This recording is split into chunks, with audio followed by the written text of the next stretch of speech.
Crime, c'est bien drôle, je sais pas pourquoi, c'est la première fois que ça m'arrive. Mon live, il a arrêté. Euh, je suis même content de voir que je peux recommencer un. Là. Je me demandais si c'est Facebook qui m'avait arrêté là. Ouais, c'est ordinaire ça. J'espère que ça n'arrivera pas à tout bout de champ. Fait que, où en étais-je? OK, donc,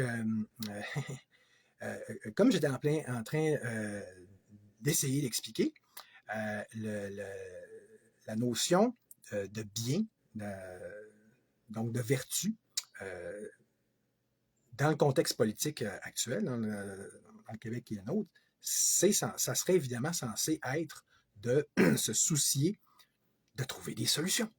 OK? De dire que, OK, on ne fait pas juste regarder les problèmes puis se vautrer là-dedans. D'un, se préoccuper de chercher c'est quoi les vraies solutions, puis ensuite les encourager, et ensuite essayer de euh, euh, les faire advenir, les faire appliquer. Ouais, c'est ça, c'est drôle, Guillaume. Hein? Fait puis tu sais, vous allez dire, ouais, mais c'est juste des considérations de base, Charles-Lévy. Pourquoi est-ce que tu parles de guérir la lumière? Non, mais c'est parce que c'est ça. Même si c'est des choses de base, puis qui d'ailleurs reviennent et correspondent également au premier commandement selon Jésus, c'est-à-dire, écoute, ô Israël, le Seigneur ton Dieu est ton seul Seigneur. Tu aimeras le Seigneur ton Dieu de tout ton cœur, de toute ton âme, de tout ton esprit, de toute ta force. Ben, c'est quoi Dieu dans le contexte actuel si c'est pas d'abord des idéaux de justice, d'amour, toutes les valeurs sociales qu'on pourrait chercher, les idéaux qu'on pourrait chercher à défendre puis à faire la promotion en tout premier lieu, puis donc ultimement. Fait que ça, fait que tu vois, c'est comme j'avais dit, il y a trois éléments dans la vie, soi-même, son prochain, puis Dieu. Fait que tu sais, cette triade-là, c'est censé être trois choses complètement égales. Mais Dieu, c'est ce qu'on appelle entendant par Dieu, en fait, c'est complètement ineffable. Euh, alors que, inversement, c'est quoi le mal dans cette situation-là qui est la nôtre, si c'est pas, au final, le principe de, de l'égoïsme, de se tourner juste vers soi, puis vers son... Puis ce qui est tellement facile de faire aujourd'hui, avec l'individualisme, le narcissisme, le nombrilisme auquel la société nous conduit, puis je veux dire, qui encourage pratiquement comme si c'était ça son objectif suprême. Fait que c'est pour ça, tu comprends, ce qui était simple ou naturel dans le passé, c'est rendu un tour de force, là. Tu sais, de se soucier de l'autre, d'idéaux plus grands, de quelque chose de, finalement, d'une réalité, d'un niveau d'existence plus grand que soi, ne serait-ce que celui de sa nation, ben, c'est rendu un tour de force. D'où le fait d'être un guerrier de la lumière, pour être capable de se projeter à l'extérieur de soi-même, à penser à autre que soi, ça tient quasiment du miracle puis du haut fait là, de nos jours. Fait que donc ouais, c'est là qu'on est réellement dans une guerre spirituelle assez absolue, merci. Et, et d'autant plus dur à amener que c'est très subtil. Salut Geneviève, on, on, on s'en rend même pas compte. C'est dans les gestes les plus apparemment banaux puis anodins de notre quotidien. Fait que, donc le mal, pour reprendre là où j'en étais à ce niveau-là, ben, je le définis en fait selon deux termes grecs anciens qui sont l'éros et le thanatos, qui sont aussi deux termes psychologiques. L'éros, ça veut dire, ça va rejoindre un peu les notions de péché dans les deux cas, là, au sens chrétien de la terme. Donc l'éros, ça va être, tout qu'est-ce que m'apporte du plaisir. Genre, exemple, quand on suit un influenceur, ça va être l'aspect visuel. La vidéo il est bien monté. Il y a une petite musique. Il y a ci, il y a ça. Le texte est bien préparé. C'est pas comme Charlotte Vie qui improvise ça. Fait que tout ça, c'est d'affaires, c'est du petit cul dans le bec, dans le bec, puis que. Puis que c'est calculé pour ça, c'est que ça soit tout du petit pablum, là, facile à consommer, prédigéré, etc. Comme la télé, puis les médias, puis les politiciens nous ont déjà conditionnés. Fait qu'il n'y a aucun dépassement, aucun effort à faire. C'est au contraire, c'est vous, les influenceurs, cassez-vous la tête à nous faire de quoi de toujours plus facile à consommer. Puis le plus, même si c'est moins de substance, en fait, moins de substance mieux c'est parce qu'on ne va pas se casser la tête. Donc, fait que vous voyez, c'est ça. Fait que, tu sais, au niveau du contenu, justement, ça va être, il faut qu'on veut quelque chose qui soit pas compliqué, en fait, le moins compliqué possible, puis qui revient, en fait, le plus possible à juste nous confirmer ce qu'on sait déjà. Donc, parce que ça nous fait, nous sentir intelligents, comme j'avais décrit dans mes 2 posts, là. On se sent valorisé. Puis en plus, ben justement, c'est pas trop demandant pour le cerveau, il n'y a pas d'effort à faire. Fait que, on va être en mode vacances. Fait que ça, c'est les Ros. Puis le Thanatos, Thanatos, c'est, mettons, le dieu de la guerre, plus de la mort, en fait, là, en grec. Fait lui, il va se manifester aussi, il va être aussi exploité par les influenceurs, c'est-à-dire, je le définis de 2 façons. D'une part, c'est drôle de dire que c'est un peu drôle venant de moi, mais donc, je vais parler ici d'encouragement à la haine. Mais tu sais, la haine malsaine, parce que j'ai déjà fait un live pour en fait, justement, faire la promotion d'une saine haine, tu sais, comme contre tous les pourris, les mauvais qui nous gouvernent, puis tous leurs méfaits, puis leurs mésactions, évidemment, Mais, voyez-vous la petite stratégie de quelqu'un, mettons, qui va juste nous dire, ah, check, le gros a fait ça, le PQ a fait ça, les Arabes, ils font ci, ils font ça. Là, on fait juste se builder, se bâtir une provision de haine toujours plus grande, mais sans jamais rien faire avec. Là, pour le c'est comme si là, tu sais, là, t'accumules justement là, plein de c'est comme une différence de potentiel en électricité. Tu montes ta charge électrique, mais tu la décharges jamais. Tu sais. Fait que ça va mener où ça? Je sais pas. Hein? Puis, tandis qu'en fait, en se faisant, on se trouve à tabler sur 3 émotions de base qui sont en fait techniquement très négatives. Là, je dis les émotions de base en termes psychologiques, puis en reprenant le framework, en prenant le framework de la CNV. Fait que, exemple, le dégoût, la colère, puis la peur. Tu sais, comme justement, si tu vois, puis plus on va dans le détaillé, là, le petit day-to-day de la politique, plus ça va alimenter ça. On va dire, ah ben, crif, ah ben, tabarnak, Lego, il a fait ça. Ah ben, regarde encore la nouvelle affaire. Fait que, tu sais, c'est notre colère, c'est notre peur, c'est notre dégoût qu'on vient alimenter, puis même qu'en fait, on vient carburer à ça. Fait que quand je dis ça, qu'on se nourrit, que vous nourrissez de merde au niveau énergétique, puis ben, c'est carrément ça. C'est pas le terme énergétique, comme on va dire, on va parler dans ce cas-là de termes. C'est au niveau psychologique, au niveau émotionnel. C'est encore plus exact. Fait il y a comme une sorte de masochiste, il y a comme une sorte tu sais, c'est comme quelqu'un qui, en même temps, c'est comme une mauvaise hygiène de vie, c'est comme la mauvaise qualité d'alimentation au niveau cognitif. Fait que ça, ces mauvaises influences-là, ils vous maintiennent, ils vous entretiennent là-dedans. OK. Fait que là, comme j'avais dit tantôt, ben en fait, je ne l'avais pas encore dit, mais c'est dans mon annonce de mon live, je vais faire une certaine critique de Krishnamurti.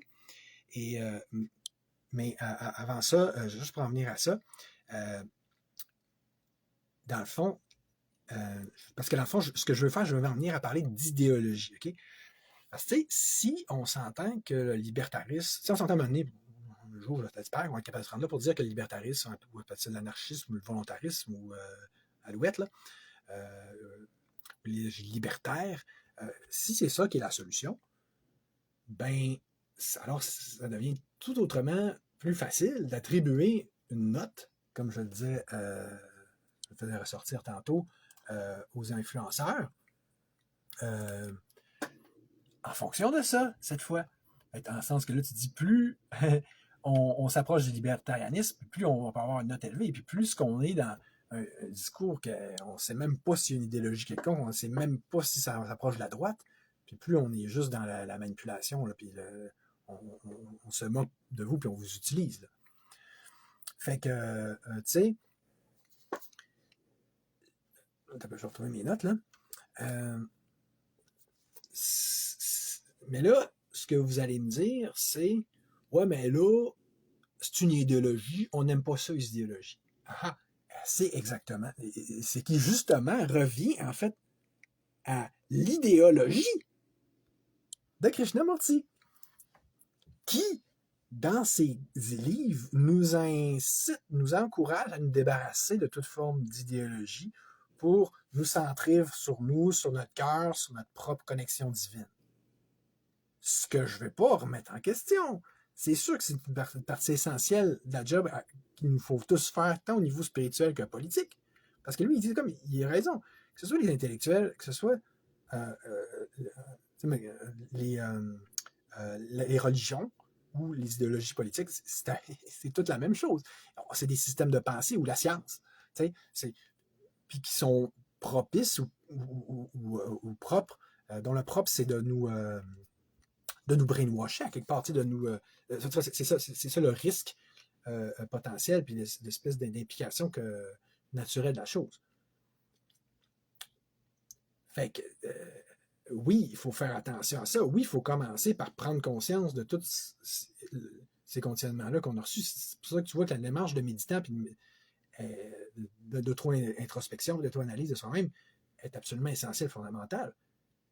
Mais de là à dire que là, il faut se débarrasser de toute forme d'idéologie. OK, mais là, il est mal placé pour parler. Parce que lui-même, c'est une idéologie qu'il fait. C'est pas si vous voyez qu'on s'en sort pas. Si tu fais une idéologie anti-idéologie, tu fais aussi une idéologie. Puis là, tu es d'autant plus mal placé pour reprocher aux autres d'être un gourou. En quoi est-ce qu'il est moins un gourou? Ah, parce que là, lui, il va dire je suis moins pire que l'autre, je ne demande pas d'argent. Fine. Mais au final, je veux dire, t'en demandes pareil, tu vends tes livres pareil. Tu sais, c'est comme si tu fais ce que je dis, faites pas ce que je fais, puis moi, je suis un peu moins pire que les autres, mais je fais un peu la même chose pareil.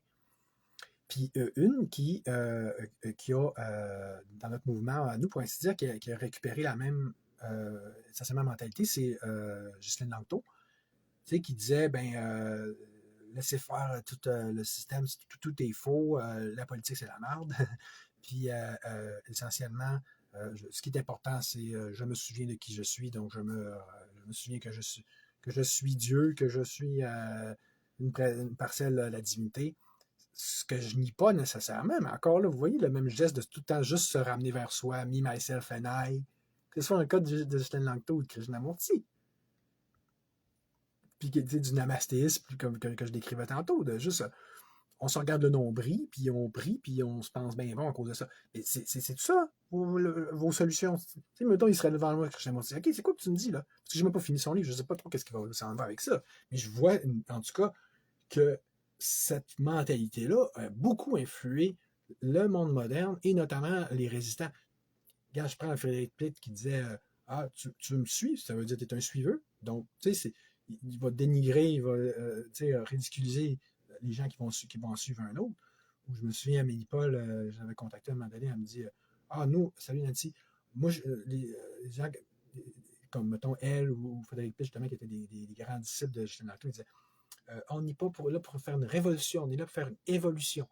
On va juste informer les gens, on va les faire évoluer, élever dans leur niveau de conscience. Encore là, ça me pas mal plus du groutisme qu'autre chose.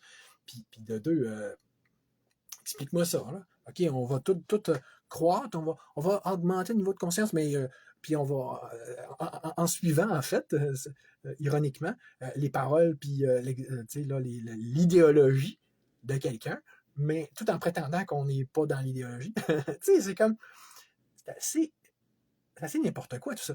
Tu sais, au moins, Ghislaine Langto, dans une de ses dernières formations auxquelles j'avais assisté pas longtemps avec Hammer, mais Dieu son âme, elle parlait de l'anarchisme comme étant un excellent courant, une excellente idéologie politique, mais qui avait été malheureusement associé à une connotation très négative. Bah, là, au moins, on se. Ouais, c'est ça, Nathalie. On se rapproche de quelque chose d'intéressant, puis là, on se rattache à quelque chose qui est déjà existant, puis qui, justement, va rassembler beaucoup toutes ces personnes-là. Vous comprenez, vous, où est-ce que je vais en venir? Si au moins des gens comme Krishnamurti, comme Ghislaine Langto, comme Amélie Paul, comme Frédéric Pitt, avaient au moins eu la décence puis la cohérence de se dire Ah ben, sais-tu quoi, dans le fond, on est anarchistes. Là, déjà là, on tournerait pas mal moins autour du pot en ce moment. On s'entendrait déjà pas mal plus sur quelque chose. Tu sais, comme je dis depuis comment veux-tu t'unir si on ne sait même pas sur quoi qu'on s'unit? Sur quoi pourrait-on nous unir si c'est pas sur une idéologie commune? Et donc, à ce moment-là, n'est-ce pas justement et précisément ça qui nous manque le plus? Donc, on se retrouve dans une drôle de situation où est-ce qu'on se prend des leaders comme notamment spirituels comme Krishnamurti ou comme Justin Langto, qui est à la fois, salut Raymond, à la fois politique mais aussi spirituel, mais que puis qui vont saccager la notion d'idéologie, alors que c'est pas qui sont peut-être essentiellement en train de détruire qu'est-ce que ça nous prendrait le plus, puis tout en faisant une idéologie qui nous mène dans le trou, puis parce que c'est une idéologie anti-idéologie qui est une sorte de nihilisme spirituel. Ah non, il n'y a rien qui est bon, il n'y a rien qui est bon, aucun leader, c'est tous des crosseurs, toutes les politiques c'est la merde, tout ce qui est important, c'est moi. C'est comme une idéologie du nombrilisme, puis qui est une formalisation de qu'est-ce qu'on est, puis qu'est-ce qu'on fait déjà, puis pourquoi ça va pas mal, puis qu'on est dans le champ. Fait que, tu sais, j'avais fait un pause là-dessus, là, non? C'était quoi que j'avais dit, non? J'essaie de le retrouver, là, puis de le mettre dans la description, mais c'est comme, tu sais, par rapport à la notion d'idéologie, en voulant dire, je sais pas comment je l'avais formulé, là, mais je vais essayer de le retrouver, puis je le mettrai dans la description, justement, c'est encore ça qui va être le plus simple. Mais, je sais pas si vous réalisez que c'est comme si tout est idéologie. Tu fais une religion, ça va être ça. Au même titre que tout est politique. C'est comme, oh, le système de la politique, c'est de la merde. Oui, mais c'est quoi la politique? La gestion de la cité. Puis, donc, mettons, on scrape l'État demain matin. Il va falloir qu'on se réorganise, qu'on se fasse de la petite politique, littéralement, à un niveau plus local, ce qui est justement l'essence du libertarisme, puis de l'anarchisme, puis du volontarisme. OK? Donc, que la gouvernance se fasse de façon décentralisée, le plus locale possible, sur une base le plus autogérée, puis exercer à l'échelle de communauté le plus autosuffisante possible. Là, il va falloir se consulter un moment donné, il va falloir faire des votes, il va falloir. Tiens, exactement comme il y avait dans des polices, on dirait politique, donc des cités-États grecs. Tu sais, police comme métropolis, etc. Mais ça, c'est merveilleux. C'est ça. Plus que cette petite échelle, plus ça n'a pas le choix d'être bon, là, comme dans mon livre dont je vous remettrai le lien aussi. C'est étonnant parce que là, le live est divisé en deux. Hein. Je ne sais pas si je l'accrochais avec mon piton tantôt, en tout cas. Fait que,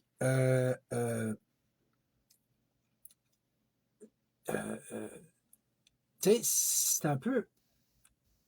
Je ne sais pas si vous voyez le paradoxe d'absurde dans le fait de démoniser puis de chercher à interdire la notion même d'une idéologie. Puis ça, dans les résistants, c'est tellement fréquent. En plus, puisque c'est tellement non seulement contre nature, mais je veux dire, ça devient ridicule à quel point que ces gens-là vont s'auto-contredire, puis ils ne seront pas cohérents. Parce qu'après ça, ils vont essayer de respecter leur idéologie, exemple antipolitique, une idéologie exemple de dire qui peut être d'autosuffisance, une idéologie qui va être au niveau spirituel une sorte de namastéisme ou de petits courants spiritualistes quelconques, mais c'est encore une idéologie. OK? C'est comme c'est aussi absurde pour l'humain d'essayer de faire abstraction de la politique que d'une forme ou d'une autre idéologie. C'est complètement des éléments de base de la vie humaine. Parce que l'idéologie, quand tu comprends que c'est la même chose qu'une religion, que toute religion est une idéologie, toute idéologie a comme quasiment pas le choix de devenir une forme de religion, mais ça, là, on est dans le ultra ancien, là, ultra fondamental de l'humain. Remonte aussi loin que tu veux dans l'homme des cavernes, il y en avait des religions, il y en avait des mythologies. OK? Parce que dans les premières religions, les premières idéologies étaient des mythologies.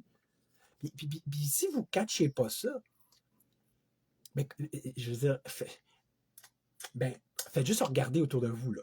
Regardez le rapport que les gauchistes ont à leur idéologie gauchiste. Vous voyez qu'ils en font une religion? J'ai-tu besoin de développer là-dessus? J'ai-tu besoin de vous expliquer aussi que c'est la même chose pour la droite? Là? droitistes, les Trumpistes. On a toutes des écoles de pensée comme ça. Puis, c'est quoi? Loin de moi l'idée de m'insurger contre ce concept.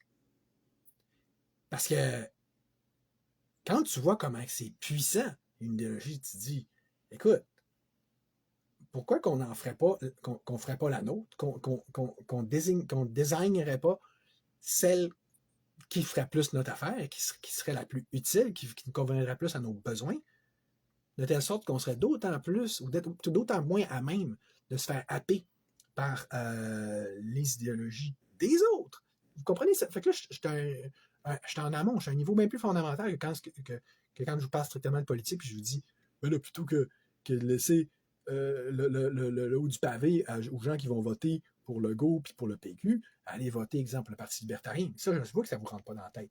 Mais je vous dire, OK, même si vous ne votez pas, hein, de toute façon, là, je veux dire, anyway, dites-vous, là, si vous n'en mettez pas une idéologie, vous, dans votre tête, il y a quelqu'un qui vous en va mettre une à la place. C'est le même principe qu'au niveau de la politique, où est-ce quand on dit que si tu ne t'occupes pas de la politique, c'est la politique qui va t'occuper de toi. Ben, même chose pour l'idéologie. Si toi, tu ne choisis pas une idéologie, inquiète-toi pas qu'il y a quelqu'un, genre un Illuminati quelconque ou un plutocrate, qui va se faire un très grand plaisir de t'en inculquer une, puis de faire fabriquer ton consentement d'une façon ou d'une autre, que tu veuilles pas. Fait que, quand on dit ça, diviser pour régner, puis que toutes les idéologies, eux autres, ils vont les prendre comme moyen de les ramener à leur service, c'est vrai. À part, à mon humble avis, l'idéologie libertarienne.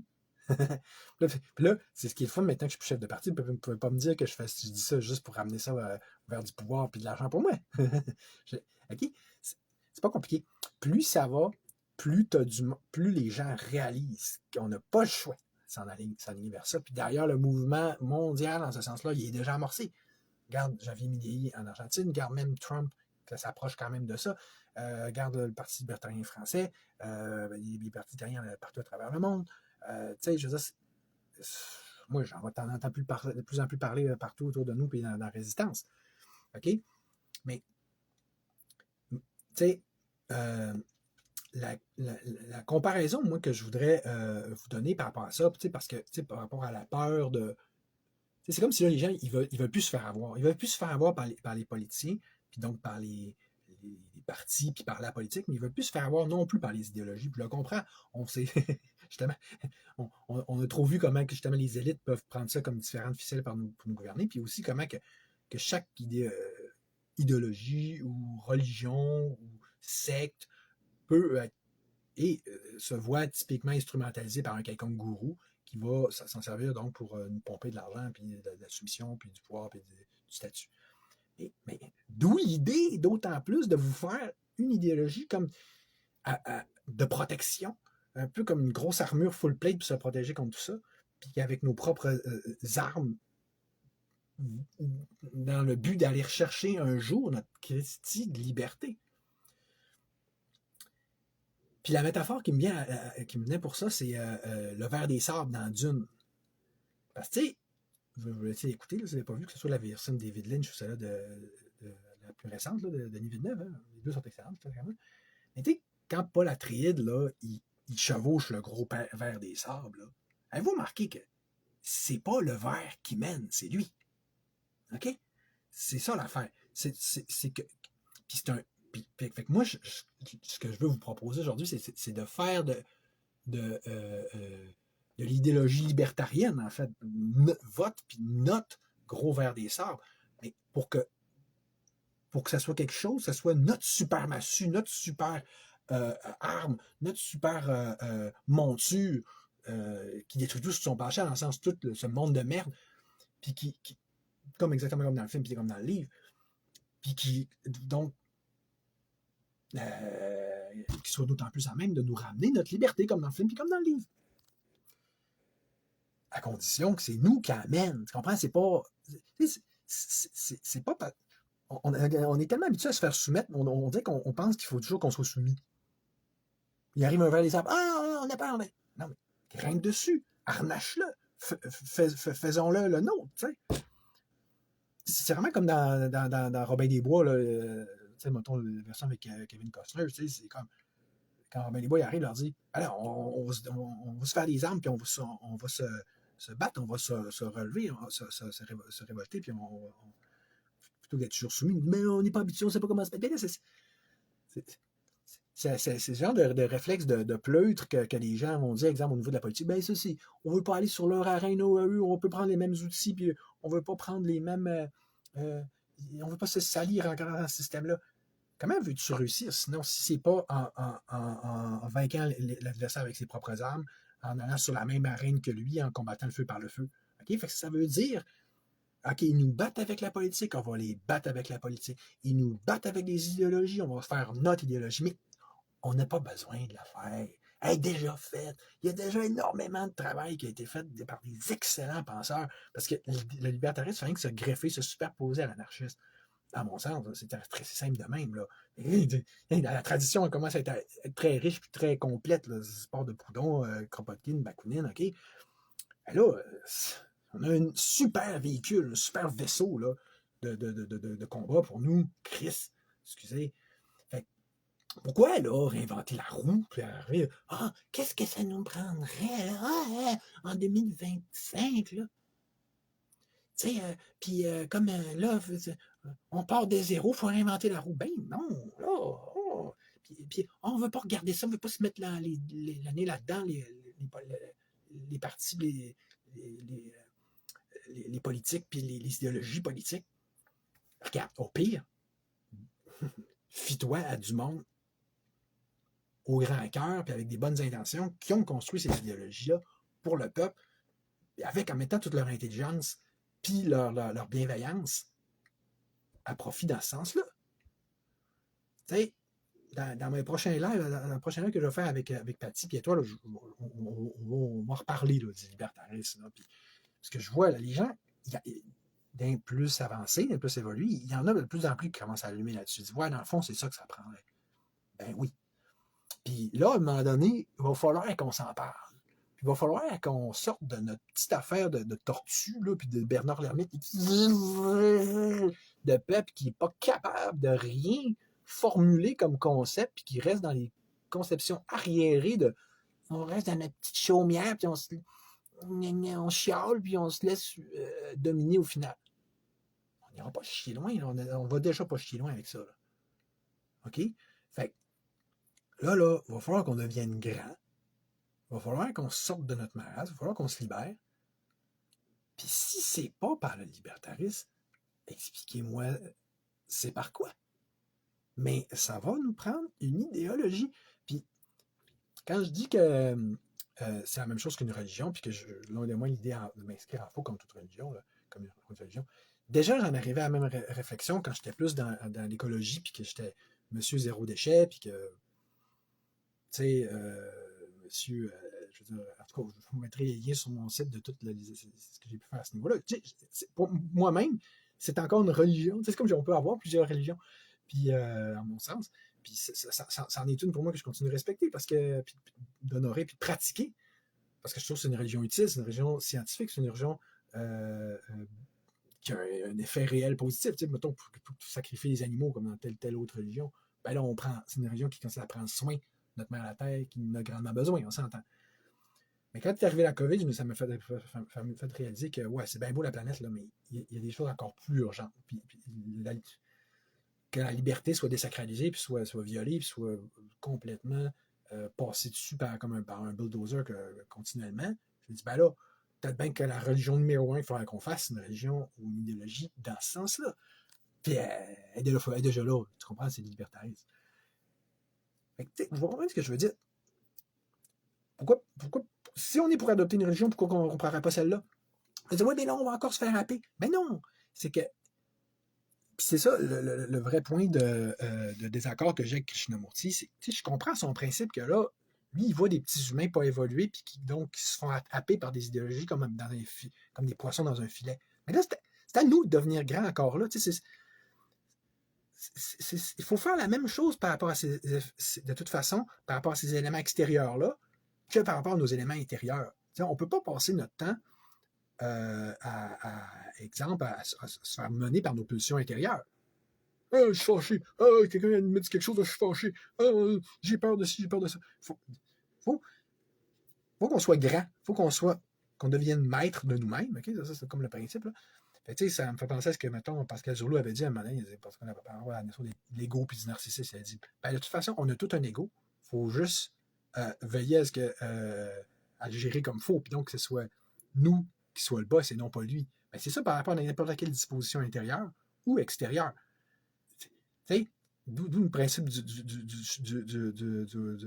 Warm Rider, là, du chevaucheur de verre, que c'est lui qui est en contrôle. Tu comprends? C'est comme si tu construis une maison, tu ne commenceras pas à dire je suis l'esclave de ma maison. Mais tu peux devenir l'esclave de ta maison si tu as construit trop grosse puis tu vis juste pour payer ta maison. Même chose pour ton char. Tout peut devenir un esclavage. Ta job peut devenir ton esclavage. Ton couple peut devenir ton esclavage. T'as toi niaiseux de faire un boss de toi-même, d'un, puis d'organiser pour que, donc, être le boss de tes culottes, comme disait Sylvie Béo, puis de veiller à ce que tu sois toi-même en contrôle dans n'importe quelle situation de ta vie, pendant n'importe quel aspect de ta vie.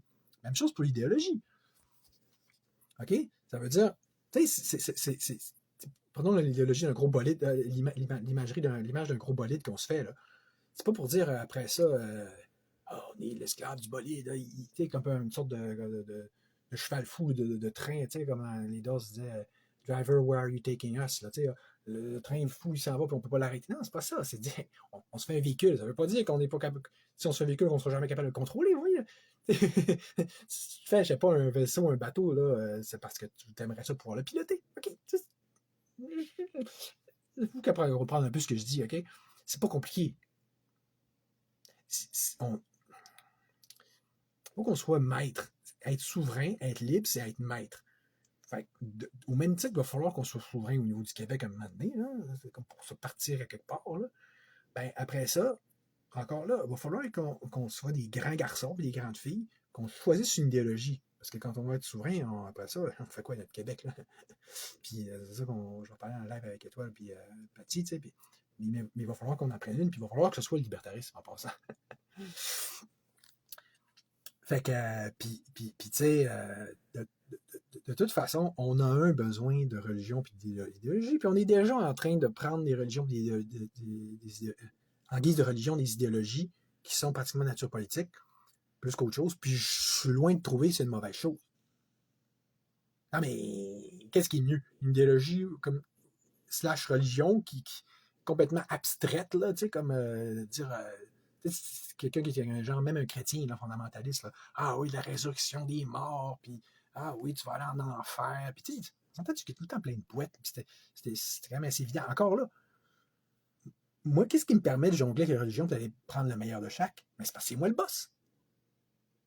Je ne suis pas l'esclave de la religion chrétienne. Appliquez-vous donc, habituez-vous donc à faire ça aussi, justement, avec l'ensemble des idéologies. Tu sais,